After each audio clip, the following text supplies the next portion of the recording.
tudo bem com vocês? Nessa videoaula vamos tratar um pouco sobre vitaminas e ácidos nucleicos. Mas enfim, o que são vitaminas? O termo vitamina em si não vai se referir a uma classe particular de substâncias, mas a qualquer substância orgânica em que o organismo não vai conseguir produzir e que geralmente se faz necessárias em quantidades relativamente pequenas. As vitaminas são elementos nutritivos essenciais para a vida que, na sua maioria, possuem na sua estrutura compostos nitrogenados, nos quais o organismo não é capaz de sintetizar ou de produzir, em que seu excesso ou sua falta na nutrição vai provocar algumas manifestações no organismo. O corpo humano deve receber as vitaminas através da alimentação, por injeção ou por via oral. As vitaminas podem ser classificadas de duas formas: vitaminas hidrossolúveis e vitaminas lipossolúveis. No livro de vocês tem duas tabelas onde mostram as principais vitaminas e suas funções, classificando em hidrossolúveis e lipossolúveis. As vitaminas lipossolúveis é um grupo composto pelas vitaminas A, D, E e K. São solúveis em lipídios e nos solventes orgânicos e são absorvidas por mecanismos similares aos da absorção de lipídios. O excesso dessas vitaminas normalmente é armazenado nos locais onde são armazenadas as gorduras do corpo. Pertence a essa classe de vitaminas a vitamina A, o retinol, a vitamina D, o calciferol. Quanto à vitamina D, ela possui uma observação. Ela não é encontrada pronta nos alimentos, mas em si alguns alimentos possuem algum precursor que se transforma em vitamina D quando se é exposto a raios ultravioleta da radiação solar. Também pertence a essa classe de vitaminas lipossolúveis a vitamina E, o tocoferol, e a vitamina K, a filoquinona. A vitamina A tem como principal função no corpo ajuda o crescimento normal e o bom funcionamento dos olhos. A falta da vitamina A pode ocasionar a cegueira noturna, olhos secos em criança ou até mesmo a cegueira total. Principais fontes de vitamina A são vegetais amarelos, cenoura, abóbora, batata doce e milho. Tem diversos outros, mas enfim, esses são alguns que a gente pode encontrar. A vitamina D, que tem a pequena observação que eu já citei para vocês, ela vai atuar no metabolismo do cálcio e do fósforo, que mantém os ossos e os dentes num bom estado.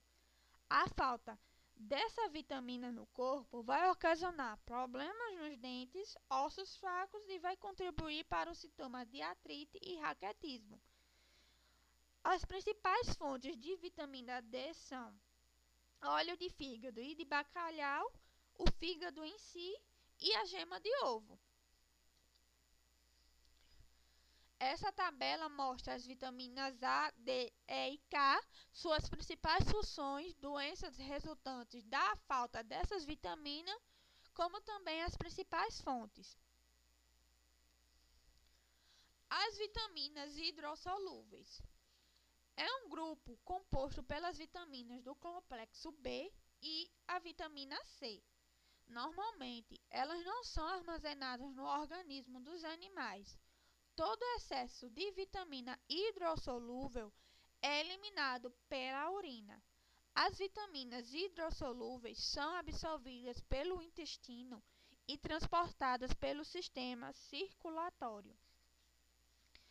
São as vitaminas pertencentes aos grupos hidrossolúveis, a vitamina B1, que é a tiamina, a vitamina B2, a riboflavina, a vitamina B3, a ciacina, a vitamina B5, o ácido patotênico, a vitamina B6, a piroxina, a vitamina B8, a biotina, a vitamina B9, o ácido fólico, a vitamina B12, a cianobalamina e a vitamina C, que é o ácido ascórbico.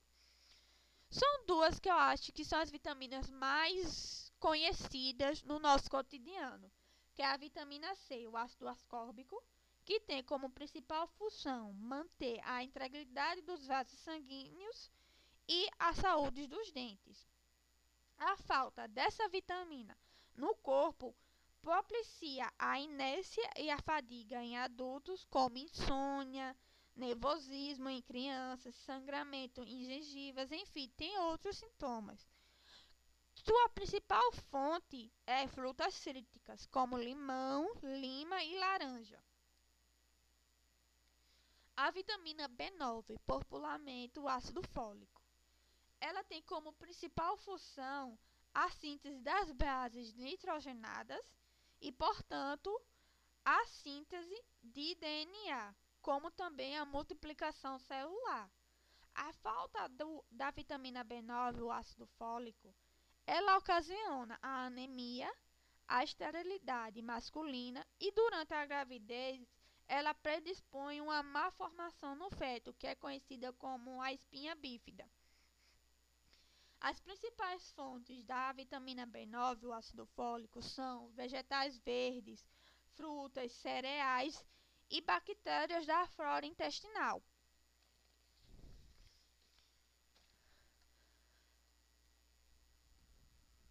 As doenças relacionadas às vitaminas, elas podem ser de duas formas: a hipovitaminose e a hipervitaminose. Quanto à hipovitaminose, ela vai ocorrer quando uma vitamina não é ingerida em quantidade suficiente por um tempo prolongado ou a sua absorção pelo organismo vai apresentar algum tipo de problema, trazendo algumas consequências. A hipervitaminose vai ocorrer quando se tem uma ingestão de uma grande quantidade de uma determinada vitamina por um tempo prolongado. E isso pode levar a alguns efeitos colaterais, que geralmente cessam quando a pessoa volta a ingeri-las em uma quantidade ideal. Nem pode deixar de ingerir e nem pode ingerir em excesso, certo? A gente tem que balancear a ingestão de vitaminas em si. Ó, essa classificação de vitaminas hidrossolúveis e lipossolúveis deixa uma importância de classificação relacionada na forma de como elas devem ser ingeridas e como é seu armazenamento no organismo. Como eu já falei, as vitaminas hidrossolúveis, elas são substâncias polares e se dissolvem em água, certo? Essas substâncias são armazenadas em quantidades pequenas no corpo humano e as vitaminas hidrossolúveis devem ser ingeridas diariamente. As vitaminas lipossolúveis, assim chamadas por serem substâncias apolares e se dissolverem em lipídios ou em outros solventes orgânicos, elas são armazenadas no tecido adiposo e elas não precisam ser ingeridas diariamente, diferentemente da vitamina hidrossolúvel, certo? Agora vamos para a segunda parte desse vídeo, que é falar um pouco sobre os ácidos nucleicos.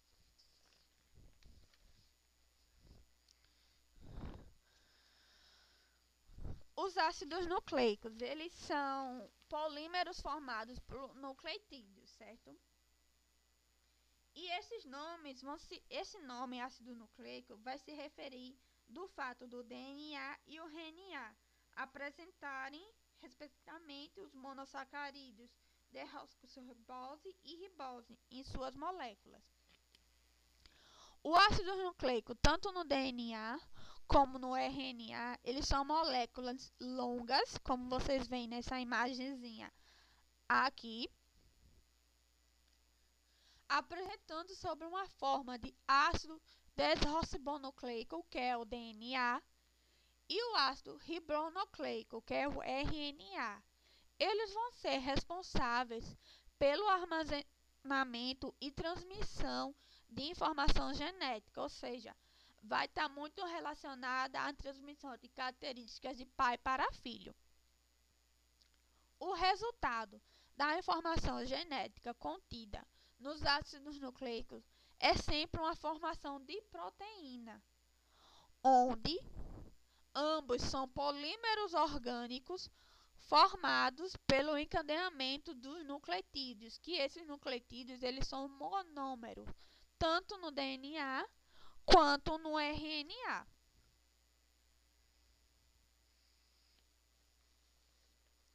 Aí vocês podem ver que os nucleotídeos são encontrados polimerizados como moléculas de DNA ou RNA livres. São compostos por uma base nitrogenada e um grupo de fosfato que está em azul, e uma ribose ou desoxirribose que vai estar em verde, na imagenzinha aqui, nessa imagem aqui, certo? Quando há ausência do grupo fosfato, são chamados de nucleosídeos. A base nitrogenada, justamente com a pentose, formam compostos heterocíclicos, sendo que a primeira pode ser derivada de composto de purina ou pirimidina, sendo as principais nucleotídeos adenina, guanina, citosina, uracila e timina, certo?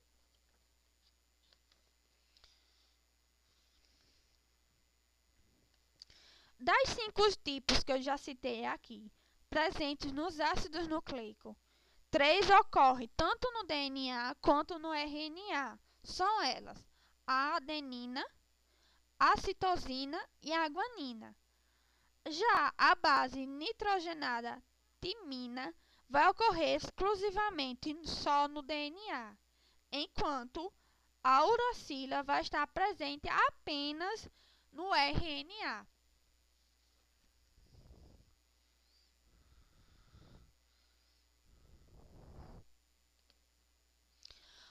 O ácido desoxirribonucleico, que é o DNA, ele vai apresentar uma sequência de nucleotídeos formado pela desoxirribose, como açúcar, por isso levando o nome de ácido desoxirribonucleico, certo? O DNA ele vai se encontrar em maior quantidade no núcleo da célula. Pode aparecer na forma de cromossomos, que vai possuir genes, e esses genes eles vão ser segmentos de DNA que vão codificar as proteínas, que está existente nas organelas citoplasmáticas que vão possuir o DNA, como por exemplo, uma dessas organelas é a mitocôndria, certo?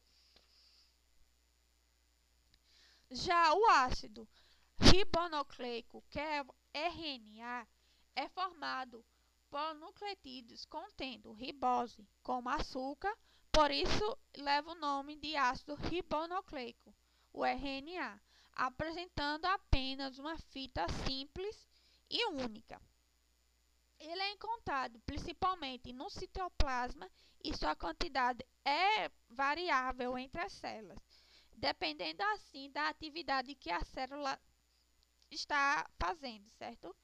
Eles são produzidos no núcleo através da transcrição pela enzima RNA polimerase a partir do DNA. Existem 3 tipos de RNA: o mensageiro, o transportador e o ribossômico. O RNA mensageiro ele vai ser responsável por carregar a informação genética do DNA restrita ao núcleo até o citoplasma. E no citoplasma, a fita de RNA mensageiro será lida por ribossomos para a síntese de proteínas, certo?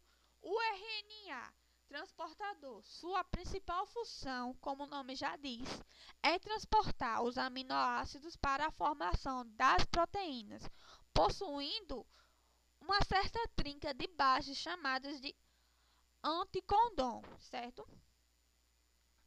Isso faz com que o condom vai parear com o anticodon, que vai ter correspondência com um aminoácido específico. Já o RNA ribossômico vai associar-se às proteínas, formando a estrutura do ribossomo. O ribossomo é uma organela citoplasmática que faz a leitura do RNA mensageiro, organizando assim a formação da proteína com a liberação de aminoácido pelos RNAs transportadores.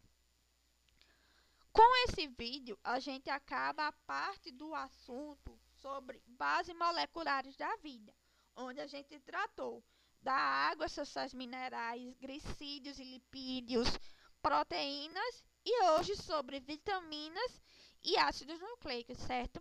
Obrigada pela atenção e até a próxima.